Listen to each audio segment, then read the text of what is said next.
Ravi colours இன்றைய trending பெண்களுக்கான exclusive கலெக்ஷனுடன் kurtis, palazzo pant, Patiala pant, துப்பட்டாக்கள், ஷேப்வேர்கள், நைட்டிகள், பிராண்டட் உள்ளாடைகளும் கிடைக்கும். ரவி கலர்ஸ், நேரு வீதி, ராஜா தியேட்டர் சிக்னல் அருகில், Puducherry.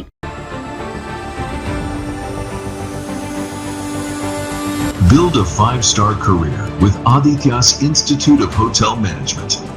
Step into the world of hospitality. Train at Aditya's. Work across the world. Turn your passion into profession. From classrooms to global careers. Learn, lead, and succeed. Aditya's Institute of Hotel Management. Ariyangapam, Puducherry. Your passport to a global hospitality career. வணக்கம். முக்கிய செய்திகள். புதுச்சேரி காமாட்சியம்மன் கோவில் நில மோசடி விவகாரம். உடந்தையாக இருந்த அரசு அதிகாரியை கைது செய்து லஞ்ச ஒழிப்பு காவல்துறையினர் அதிரடி. புதுச்சேரியில் தொடர்ந்து சதமடிக்கும் வெயில். இதுவரை இல்லாத அளவில் வெயிலின் தாக்கம் அதிகரிப்பு. புதுச்சேரி சுகாதாரத்துறை சார்பில் சிறப்பு தடுப்பூசி முகாம். கர்ப்பப்பை வாய் புற்றுநோயை தடுக்கும் வகையில் பெண் குழந்தைகளுக்கு செலுத்தும் பணி மும்மரம். திருநள்ளாறில் முன்னாள் பாரத பிரதமர் தேவகவுடா சாமி தரிசனம். காவிரி பிரச்சினைக்கு சுமூக தீர்வு காண வேண்டும் என வலியுறுத்தல். நம்ம பாண்டிச்சேரிக்கு ரிலையன்ஸ் ஃபேஷன் வேர்ல்ட் வந்தாச்சு. குவாலிட்டியான பிராண்டட் ஆடைகள் கம்மியான விலையில. எங்க தெரியுமா? அண்ணா சாலை ரத்னா தியேட்டர் பக்கத்துல இருக்க நம்ம ரிலையன்ஸ் ஃபேஷன் வேர்ல்ட் தான். இங்க கலெக்ஷன்ஸ் எல்லாமே ட்ரெண்டுக்கு ஏத்த மாதிரி இருக்கு. 1999 ரூபாய்க்கு மேல பர்ச்சேஸ் பண்ற அனைவருக்கும் Cello brand kettle, John Players duffel bag மற்றும் அமெரிக்கன் டூரிஸ்டர் ட்ராலி பேக் போன்ற பரிசுகளும் இருக்கு. பிராண்டட் ஆடைகள் வாங்க Anna Salai Reliance Fashion World வாங்க. Reliance Fashion World, Anna Salai Ratna theatre அருகில், புதுச்சேரி. இனி விரிவான செய்திகள். புதுச்சேரி காமாட்சியம்மன் கோவில் நில மோசடி வழக்கில் தொடர்புடைய அரசு அதிகாரி சுரேஷ் ராஜனை லஞ்ச ஒழிப்புத்துறை காவல்துறையினர் அதிரடியாக கைது செய்தனர். புதுச்சேரி பாரதி வீதியில் உள்ள காமாட்சியம்மன் கோவிலுக்கு சொந்தமான நிலம் ரெயின்போ நகரில் அமைந்துள்ளது. 50 கோடி ரூபாய் மதிப்புள்ள இந்த நிலத்தை போலி பத்திரம் தயாரித்து மோசடி செய்யப்பட்டது தெரியவந்தது. இது குறித்து சிபிசிஐடி காவல்துறையினர் வழக்கு பதிவு செய்து விசாரணை நடத்தினர். இந்த வழக்கில் அரசு அதிகாரிகளுக்கு தொடர்பு இருப்பது தெரிய வந்ததால் சிறப்பு புலனாய்வு குழு விசாரணை மேற்கொண்டது. பின்னர் இந்த வழக்கு புதுவை லஞ்ச ஒழிப்புத்துறைக்கு மாற்றப்பட்டது. கோவில் நில மோசடி வழக்கில் அப்போதைய மாவட்ட பதிவாளர் ரமேஷ், பட்டா மாற்றம் செய்த தாசில்தார் பாலாஜி உட்பட 17 பேர் கைது செய்யப்பட்டனர். இது தொடர்பாக சென்னை உயர்நீதிமன்றத்தில் வழக்கு தொடரப்பட்டது. இதில் காமாட்சியம்மன் கோவில் நிலத்தை உடனடியாக தேவஸ்தானத்திடம் ஒப்படைக்க வேண்டும் என புதுவை அரசுக்கு உத்தரவிட்டது. அதனைத் தொடர்ந்து புதுவை அரசின் வருவாய்த்துறையானது போலி பத்திரத்தை ரத்து செய்து நிலத்தை கோவில் நிர்வாகத்திடம் ஒப்படைக்க அப்போதைய மாவட்ட ஆட்சியர் வல்லவன் உத்தரவிட்டார். அதன்படி விற்பனை பத்திரம் ரத்து செய்யப்பட்டது. இந்நிலையில் காமாட்சியம்மன் கோவிலுக்கு சொந்தமான நிலம் கோவில் நிர்வாக குழுவினரிடம் நில ஆவணங்கள் கடந்த அக்டோபர் 2023 ஒப்படைக்கப்பட்டது. தொடர்ந்து கோவில் நில மோசடி வழக்கு விசாரணையை லஞ்ச ஒழிப்புத்துறை முதுநிலை காவல் கண்காணிப்பாளர் லட்சுமி சௌஜன்யா, காவல் கண்காணிப்பாளர் நல்லாம் கிருஷ்ணபாபு ஆகியோர் மேற்கொண்டு நடத்தி வந்தனர். இவ்வழக்கின் போது உழவர்கரை பத்திரப்பதிவுத்துறை அலுவலகத்தில் சார் பதிவாளராக சுரேஷ்ராஜ் பணியாற்றி வந்தார்.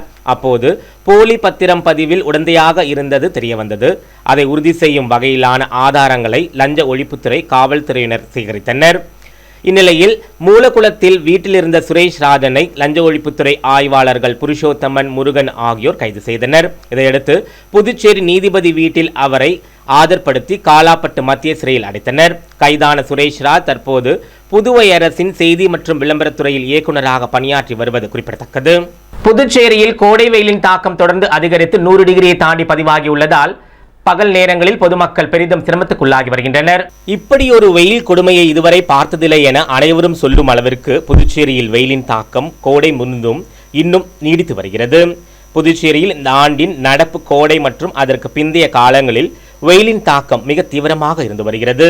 புதுச்சேரி ஒரு கடலோர பகுதியாக இருந்த போதிலும் இந்த அளவிற்கு தொடர்ந்து வெப்பம் அதிகரித்து வருவதற்கு முக்கிய காரணங்கள் முன்னிறுத்தப்படுகின்றன. கடலோர பகுதிகளில் பகல் நேர வெப்பத்தை கட்டுப்படுத்துவதில் கடல் காற்று முக்கிய பங்கு வகிக்கிறது. ஆனால் நிலப்பரப்பில் நிலவும் வறண்ட தட்பவெப்பநிலை காரணமாக கடல் காற்று நிலைப்பகுதிக்குள் நுழைவது வழக்கத்தை விட தாமதமாகிறது. இதனால் மத்திய நேரங்களில் வெப்பம் தணியாமல் சதம் அடித்து வருகிறது. தரைக்காற்று அல்லது மேற்கிலிருந்து வீசும் வறண்ட வெப்ப காற்று புதுச்சேரி நோக்கிய திசையில் பலமாக வீசுவதால் வளிமண்டலத்தில் அனல் காற்று அதிகரித்து வெப்பத்தின் தாக்கம் நீடித்து வருகிறது. நடப்பு ஆண்டு கோடை காலத்தில் புதுச்சேரியில் வெயிலின் தாக்கம் மிக தீவிரமாக இருந்து வருகிறது. கத்திரி வெயில் முடிந்த பிறகும் கூட வெப்பத்தின் அளவு குறையாமல் நீடித்து வருகிறது. வழக்கமாக மே மாதத்தோடு கோடை வெயில் தணியும். ஆனால் இந்த ஆண்டு ஜூன் மற்றும் ஜூலை மாதங்களிலும் தொடர்ந்து வெப்பக்காற்று வீசி கோர தாண்டவம் ஆடி வருகிறது. நிலையில் கடந்த 4ஆம் தேதி 100.4 டிகிரியை தொடர்ந்த வெயில் தற்போது 31வது முறையாக சதமடித்து ஜூலையிலும் புதுச்சேரியில் சுட்டெரிக்கும் வெயிலின் கொடுமை தற்போது வரை நடைபெற்று வருகிறது.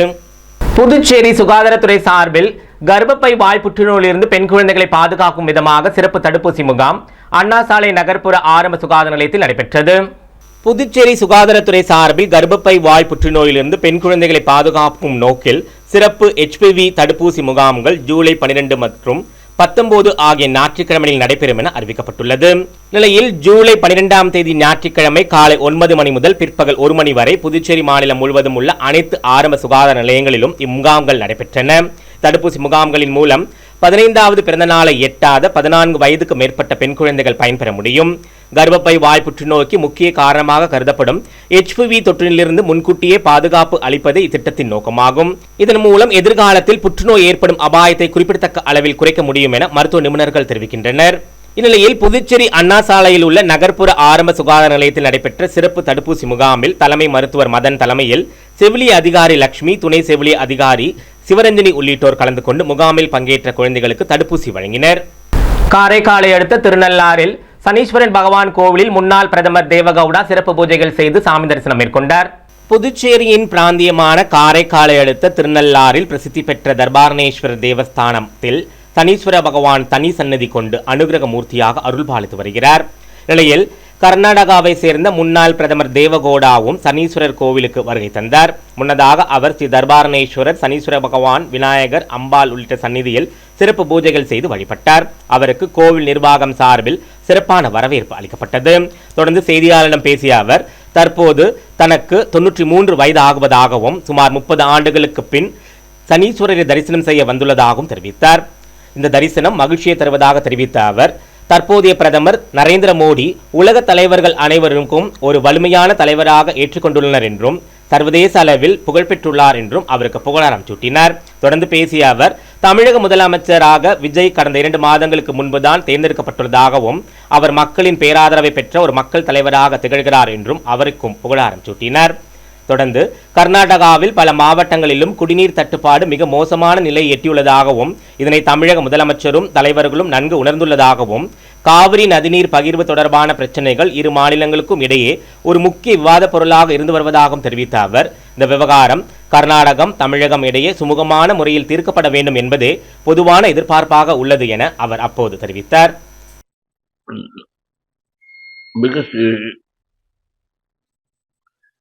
The earlier DMK and DMK both on this issue, they used to combine. Politically, they used to fight. So, for the Kaveri is concerned, they have taken a stubborn stand. I am fighting this battle in the parliament from 1991. I can speak volumes. Only thing is, let this matter be sorted out amicably. Drinking water. We are not asking expansion of any irrigation. No. Drinking water. That is the only thing we want. Puducherry காவல் நிலையங்களில் நடைபெற்ற மக்கள் மன்றத்தில் நகரில் அதிகரித்து வரும் போக்குவரத்து நெரிசலுக்கு நிரந்தர தீர்வு காண வேண்டும் என பொதுமக்கள் பலர் வலியுறுத்தினர்.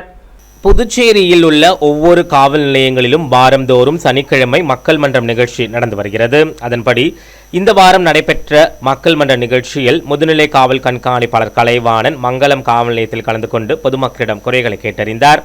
அப்போது பொதுமக்கள் நிலப்பிரச்சினை, குடும்ப தகராறு, அடிதடி, போக்குவரத்து நெரிசல் உள்ளிட்ட பல்வேறு பிரச்சனைகள் குறித்து புகார் அளித்தனர். இதனை கேட்டறிந்த அவர் அதற்கு உடனடியாக தீர்வு காண நடவடிக்கை எடுத்தார். மற்ற பிரச்சனைகளுக்கு சட்டப்பூர்வமாக தீர்வு காணும்படி கேட்டுக்கொண்டார். அப்போது காவல் கண்காணிப்பாளர் சுப்பிரமணியன் மற்றும் காவல்துறையினர் கலந்து கொண்டனர். இதேபோல் சைபர் கிரைம் காவல் நிலையத்தில் முதுநிலை காவல் கண்காணிப்பாளர் ராகவ், போக்குவரத்து காவல் நிலையத்தில் முதுநிலை காவல் கண்காணிப்பாளர் திவ்யா, காலாப்பட்டு காவல் நிலையத்தில் கிழக்கு பகுதி காவல் கண்காணிப்பாளர் ஸ்ருதி ஆகியோர் தலைமையில் மக்கள் மன்றம் நடைபெற்றது. லாஸ்பேட்டை காவல் நிலையத்தில் வடக்கு பகுதி காவல் கண்காணிப்பாளர் வம்சித ரெட்டி, கிருமாம்பாக்கம் காவல் நிலையத்தில் தெற்கு பகுதி காவல் கண்காணிப்பாளர் திந்தா கோந்தண்டராமன், ஏனாம் காவல் நிலையத்தில் காவல் கண்காணிப்பாளர் வரதராஜன், மாஹேவில் காவல் கண்காணிப்பாளர் தனசேகரன் ஆகியோர் தலைமையில் மக்கள் மன்றம் நடைபெற்றது. இதில் பெரும்பாலான காவல் நிலையங்களில் கலந்து கொண்ட மக்கள் போக்குவரத்து நெரிசலுக்கு நிரந்தர தீர்வு காண வேண்டும் என கோரிக்கை விடுத்தனர். புதுச்சேரியில் இந்த வார சனிக்கிழமை நடைபெற்ற மக்கள் மன்றத்தில் 25 பெண்கள் உள்ளிட்ட 137 பேர் கலந்து கொண்டு 62 புகார்கள் தெரிவித்தனர். இதில் 31 புகார்களுக்கு உடனடியாக தீர்வு காணப்பட்டது. மீதமுள்ள புகார்கள் குறித்து உரிய விசாரணை நடத்தி அறிக்கை தாக்கல் செய்ய உத்தரவிடப்பட்டுள்ளது. புதுச்சேரியில் தனியார் நிறுவன ஊழியரிடம் வங்கி விவரங்களை கேட்டு பண மோசடியில் ஈடுபட்ட மர்ம நபர்கள் குறித்து சைபர் கிரைம் காவல்துறையினர் வழக்கு பதிவு செய்து விசாரித்து வருகின்றனர். புதுச்சேரி முதலியார்பேட்டை பகுதியைச் சேர்ந்த தனியார் நிறுவன ஊழியரின் செல்போன் எண்ணுக்கு ஒரு அழைப்பு வந்ததாக தெரிகிறது. எதிர்முனையில் பேசியவர் தன்னை வங்கி அதிகாரி என்று அறிமுகம் செய்து கொண்டதாகவும் மேலும் அவரது வங்கி கணக்கு விவரங்களை கேட்டதாகவும் தெரிகிறது. தொடர்ந்து எதிர்முனையில் பேசியவர் கேட்டது போல் OTP எண்ணை தெரிவித்தார். சிறிது நேரத்தில் அவரது வங்கி கணக்கில் இருந்து 41,000 எடுக்கப்பட்டது. இதனால் தான் மோசடி செய்யப்பட்டதை உணர்ந்த அவர் சைபர் கிரைம் காவல் நிலையத்தில் புகார் செய்தார்.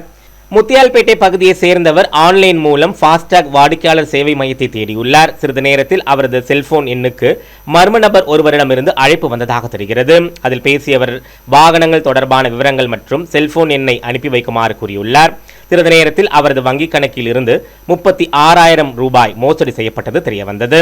கரிக்கலாம்பாக்கத்தை சேர்ந்தவரிடம் 4,500 ரூபாயும், வானரப்பேட்டையை சேர்ந்தவரிடம் 3,000 ரூபாயும், முதலியார்பேட்டையை சேர்ந்தவரிடம் 6,000 ரூபாயும், கூடப்பாக்கத்தை சேர்ந்தவரிடம் 5,000 ரூபாயும் மோசடி செய்யப்பட்டுள்ளது. ஒரே நாளில் 6 பேரிடம் 95,500 ரூபாய் மோசடி செய்யப்பட்டதை அடுத்து சைபர் கிரைம் காவல்துறையினர் வழக்கு பதிவு செய்து விசாரித்து வருகின்றனர். குடிநீர் மேல்நிலை நீர்த்தேக்க தொட்டியில் பராமரிப்பு பணி காரணமாக வில்லியனூர் மற்றும் அதனை சார்ந்த பகுதிகளில் பகுதி வாரியாக குடிநீர் விநியோகம் தடை செய்யப்படும் என புதுச்சேரி பொதுப்பணித்துறை அறிவித்துள்ளது. புதுச்சேரி பொதுப்பணித்துறை வெளியிட்டுள்ள செய்திக்குறிப்பில் வில்லியனூர் பகுதியில் குடிநீர் தொட்டிகள் பராமரிப்பு பணிகள் காரணமாக தொடர்ந்து 6 நாட்கள் குடிநீர் விநியோகம் நிறுத்தப்படும் என அறிவிக்கப்பட்டுள்ளது. நிலையில் வில்லியனூர் குடிநீர் பிரிவு கூடப்பாக்கம் மேல்நிலை நீர்த்தேக்க தொட்டியில் வருகின்ற 13ஆம் தேதி திங்கட்கிழமை பராமரிப்பு பணிகள் நடைபெற உள்ளதால் அன்று பிற்பகல் 12 மணி முதல் பிற்பகல் 2 மணி வரை கூடப்பாக்கம் மற்றும் அதனை சுற்றியுள்ள பகுதிகளில் குடிநீர் விநியோகம் நிறுத்தப்படும் என அறிவிக்கப்பட்டுள்ளது. மேலும் கூடப்பாக்கம் பேட் மேல்நிலை நீர்த்தேக்க தொட்டியில் வருகின்ற 14ஆம் தேதி செவ்வாய்க்கிழமை பராமரிப்பு பணி நடைபெற உள்ளதால் அன்றைய தினம் நண்பகல் 12 மணி முதல் பிற்பகல் 2 மணி வரை கூடப்பாக்கம் பேட் மற்றும் அதனை சுற்றியுள்ள பகுதிகளிலும் குடிநீர் விநியோகம் இருக்காது என பொதுப்பணித்துறை சார்பில் அறிவிப்பு வெளியிடப்பட்டுள்ளது. மக்கள் தொகை தினத்தில் புதுச்சேரி அரசு மருத்துவமனையில் மட்டும் 18 குழந்தைகள் பிறந்துள்ளதாக மருத்துவமனை நிர்வாகம் தெரிவித்துள்ளது. கடந்த 1989ஆம் ஆண்டு முதல் ஆண்டுதோறும் ஜூலை மாதம் 11ஆம் தேதி உலக மக்கள் தொகை தினம் கொண்டாடப்படுகிறது. உலக அளவில் மக்கள் தொகை குறித்த விழிப்புணர்வை மக்களுக்கு எடுத்து செல்லும் ஒரு முயற்சியாக இத்தினம் கடைபிடிக்கப்படுகிறது. உலக அளவில் மக்கள் தொகை நாளுக்கு நாள் அதிகரித்து வருகிறது. உலகம் முழுவதும் மக்கள் தொகை கணக்கெடுப்பு குறிப்பிட்ட ஆண்டு இடைவெளியில் எடுக்கப்பட்டு வருகின்றன. இந்தியாவில் 10 ஆண்டுகளுக்கு ஒருமுறை நடத்தப்படும் மக்கள் தொகை கணக்கெடுப்பு கடைசியாக 2011ஆம் ஆண்டு நடத்தப்பட்டது. தற்போது மக்கள் தொகை கணக்கெடுப்பு பணி நடைபெற்று வருகிறது. உலக மக்கள் தொகை தினத்தையொட்டி புதுச்சேரி மகளிர் மற்றும் குழந்தைகள் மருத்துவமனையில் சனிக்கிழமை இரவு 9 மணி வரை மொத்தம் 18 குழந்தைகள் பிறந்தன. இதில் 7 ஆண் குழந்தைகளும் 11 பெண் குழந்தைகளும் பிறந்தது குறிப்பிடத்தக்கது.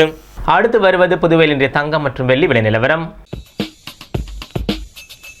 இன்றைய தங்கம் வெள்ளி விலை விவரம். புதுவையில் இன்றைய தங்கம் வெள்ளி விலை விவரம் வழங்குபவர்கள் முத்து கோல்ட் ஹவுஸ், பாண்டிச்சேரி. தங்கம் 1 கிராம் 13,230 ரூபாய். இன்றைய தங்கம் வெள்ளி விலை விவரம். வெள்ளி 10 கிராம் 2,400 ரூபாய். இத்துடன் ஏஎம்என் செய்தி நிறைவடைந்தன. வணக்கம். புதுச்சேரி உங்கள் ஏஎம்என் டிவி செய்திகளை யூடியூபில் உடனுக்குடன் காண ஏஎம்என் டிவி பாண்டிச்சேரி சேனலை சப்ஸ்கிரைப் செய்யுங்கள். பெல் பட்டனை மறக்காமல் கிளிக் செய்யுங்கள்.